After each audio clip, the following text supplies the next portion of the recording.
People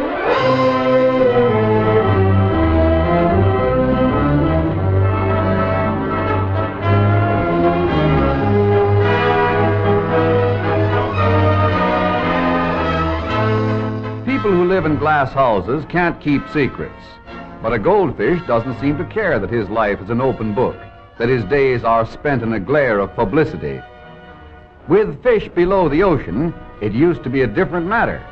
Deep in the ocean, a fish could feel safe from prying eyes. And now all that's been changed by underwater photography. Today, even sea monsters are standing in line to have their pictures taken. In night black waters never warmed by the sun is a world of fantastic life.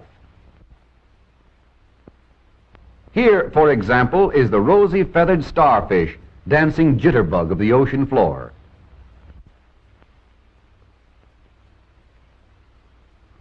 Another queer creature dangles little fishing lines from his body to attract and to catch smaller bits of submarine life. The beautiful girdle of Venus is almost completely transparent.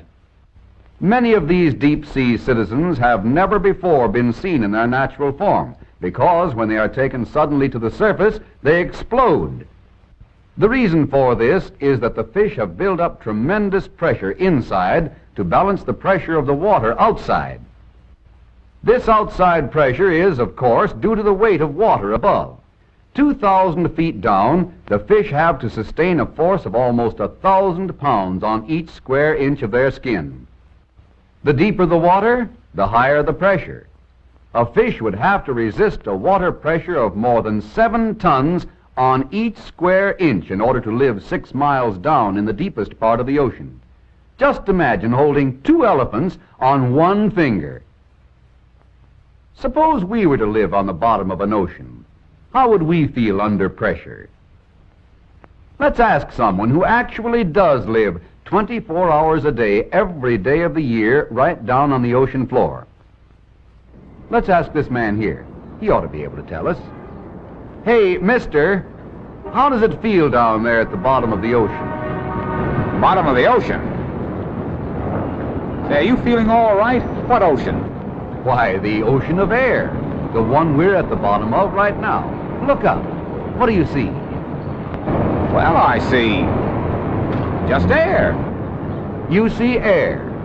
What does it look like? Well, it's well, it's blue.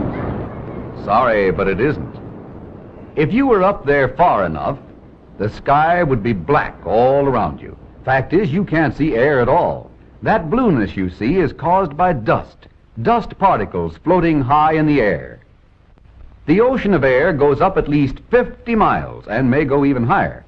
And all that air presses down on us just like water in the ocean presses down on the fish.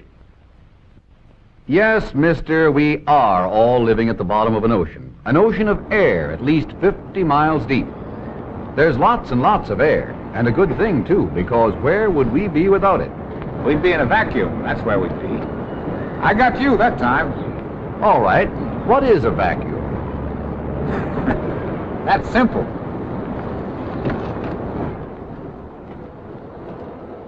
A vacuum's the stuff that runs these windshield wipers. Oh, it is it? Well, just how does it do it? Why, Aha! Try again. What is a vacuum? Well, I guess it's just nothing. If that's the case, then how can nothing run those windshield wipers? Well, you tell me. All right, I will. It's air pressure that runs those windshield wipers. The vacuum is a control, a way of putting the air pressure all around us to work. How do you suppose, for instance, that you breathe? Well, I just pull the air into my lungs. It's simple once you learn the trick. I've known how ever since I was a baby. Sorry, but you're on the wrong track again. You really use the same principle that makes the engine in your car breathe. Makes my car breathe? Sure, your car uses vacuum control to make the normal air pressure all around force the air and gasoline into the carburetor and the engine. This is how it works. Each of the 6 cylinders in your engine acts as a pump, just as your chest muscles do. When a piston in the engine moves down, it makes more space inside the cylinder. A little smoke will show how the air rushes in to fill that empty space, with all the weight of the ocean of air behind it. So that's the way you and your car breathe. We can see another result of this pressure around us, about 15 pounds on each square inch, if we put a toy balloon inside a jar. We can add a little smoke to make the movement of the air in the jar visible. Now, if we connect the jar to the vacuum inside the engine, we can take most of the air out of the jar. That takes the pressure away from the outside of the balloon. Then the air inside the balloon expands and makes the balloon bigger. Remember, the fish would explode if they were taken up where the pressure is low.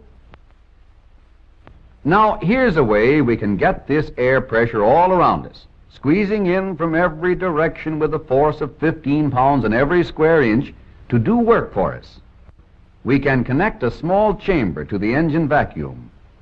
Inside the chamber, dividing it into 2 sections, is a sliding plunger.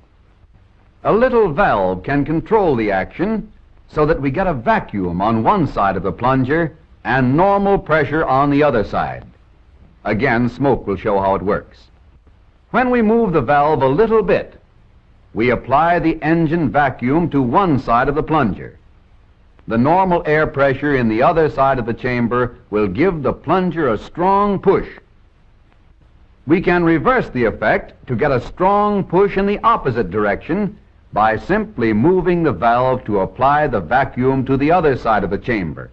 Notice how the smoke shows the air moving in and out as the vacuum changes sides.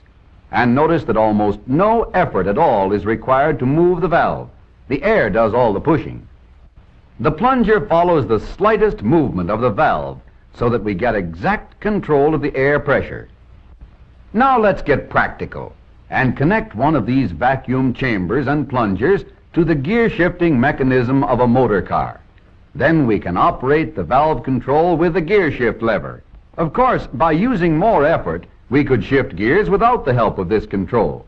But by letting air pressure do 80% of the work of shifting gears for us, we leave just enough for ourselves to get the feel of what we're doing. So that's why this jigger works so easy. You puzzled it out for yourself.